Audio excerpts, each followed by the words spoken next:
So I don't even know if you can hear me. I don't know what the audio quality's like. It's loud out here. But I just wanted to make a couple comments.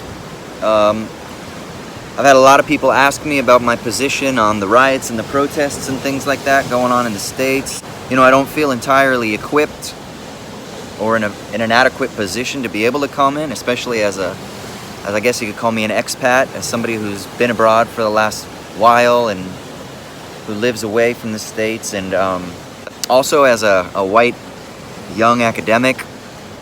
There are a lot of things, there are a lot of layers that I have to kind of peel myself out of, I think, before I feel comfortable authentically speaking on this. But with that said, there are some things that I do want to contribute to the conversation, at least for people who have kind of in some way entrusted some of their intellectual capacities or their intellectual space and time to my channel and to my podcasts and to my voice, I guess, more broadly. And really what I want to do is I just want to say that I want to point out one primary fundamental contradiction that I think derives from a sort of incommensurability based on two diverging political rationalities. And it basically is formulated based on the assumption that you oftentimes get, or let's say the supposition that you oftentimes get from conservative commentators, or we don't even need to front load it that way, with commentators that would want to try to point out what they see as being a hypocrisy of protesters, of rioters, of quote-unquote looters destroying their own community. This is viewed as being some sort of contradiction, right? Now you see people like, of course, the usual suspects, the Sean Hannitys, the Tommy Lahrens, the Fox News people, but you also see people on the kind of center-left, and then you even see people like Killer Mike come out and say in his appeal that I think was a wonderful speech, you know, don't destroy your own home, go home, organize, and mobilize. But I do think that there is a kind of fundamental incommensurability there with a radical political project. And it's because I think all of those comments and those ideas really derive from a certain type of political rationality. But they diverge radically.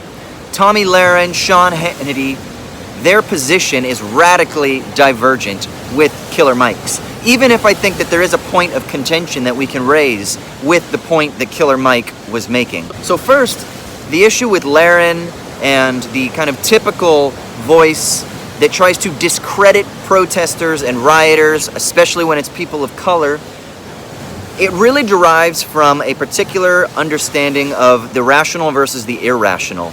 And they are seeking to discredit those voices so that they can dehumanize them by calling them ultimately animals, that they are brutes, that have either always wanted to do this and the only reason that they didn't do this is because they didn't have the right opportunity, or that somehow they can discredit these actions through positing this idea that they are somehow irrational, which is therefore a dehumanization of the black body, which is something that is so part and parcel of the conservative voice that it seems to be just kind of almost, you could have just asked me, what would have Tommy Lahren's tweet been based on these things? And I would have been able to tell you because it's so fucking cliche and it's so fucking common. But that's exactly what it is. It's the desire to dehumanize the body because it doesn't fit within her notion or their notion, those of her ilk as well, of what they understand as accurate or correct or quote-unquote civilized and therefore humanized forms of juridico-political power. And that's ultimately what this is about, is the preservation of a political rationality, a particular structure, a system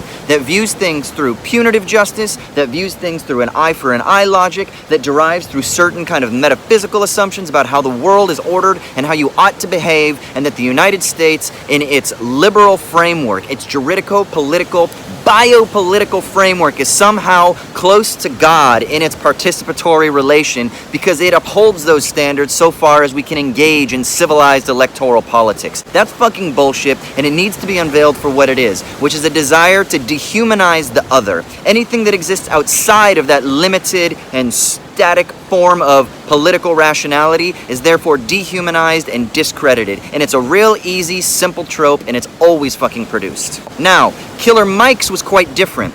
My critique of Killer Mike wouldn't be that Killer Mike doesn't have a position to speak that is somehow more close to the situation than me, because obviously I feel that he is. He does have more skin in the game. He bears the mark on his black body, as somebody maybe like Ta-Nehisi Coates might say, of the exploitation and the oppression that he is speaking out against. The only concern that I might have, or the only criticism that I think we might be able to level, is that he relies perhaps a little too much on electoral politics, which is his appeal, right? To go home and to elect local officials, to go home and to mobilize. But the difference, the fundamental difference is this, and this is why we can't criticize Killer Mike, I think, too much. And we have to say, even if I might disagree with certain elements, there's a fundamental authenticity that characterizes his position that you don't find in that other position. And that is that he is fundamentally actually concerned with the lives of black people, with the lives of minorities, with the lives of people of color, with the lives of those who are oppressed by a system that is fundamentally seeking to reproduce itself through its perpetuation of othering by dehumanizing those voices that do not fit within its power structure that it can use to exploit for its own reproduction. And that's the fundamental contradiction here. That's the fundamental difference between those two positions. Now there's a third alternative, and the third alternative would be a much more what I would think is a kind of radical support of the protests, support of the looting, and recognizing, and this is why somebody like Laren and the Hannitys and those types of voices cannot admit to this, because it fundamentally deconstructs, if you will, their reliance on the liberal juridico-political power structures that they're so invested in. And it's the idea of recognizing that these outbursts are not irrational outbursts. These outbursts are not unpredictable. These outbursts are authentic expressions of, as Marx would say, a heartless world, a soulless world, a world that is not just responding to the death of one black body. This is an accumulative effect of black bodies who are perpetually demonized, dehumanized, and then oppressed, and beaten, and lynched, and killed for the purpose of maintaining the militarized power that the state under capital, the state as an organ of capital, needs to reproduce its power over a certain segment of the citizenry. It's a mechanism, it's one expression and manifestation within this larger structural system. And so when you start to contest the real concerns of how these protests emerge, you start to realize that yes, one man was killed, and that video was maybe an ignition, a spark in a powder keg, but it is not the sole reason. It is not simply that these people are disproportionately acting or unjustly acting in ways that don't adequately fit with the crime, or that don't have a reasoned telos or something along those lines. No, this is not even just a cathartic release. There is a rationality here that is an actual contestation to the structural form of capitalist society that seeks to reproduce itself through these various mechanisms. One of which is through police violence, state violence, another of which is through the exploitation of workers' bodies. We're in the middle of a fucking pandemic right now and an economic depression perhaps. So there's an anxiety that is built up, and this outburst, this collective rage is a contestation to that logic. It's a contestation to that structure. It's not purely an issue of justice in the liberal way of seeking things, which is why the voices of Laren and the conservatives and the Sean Hannitys and even those kind of invested into kind of center liberal frame of thinking can't understand this.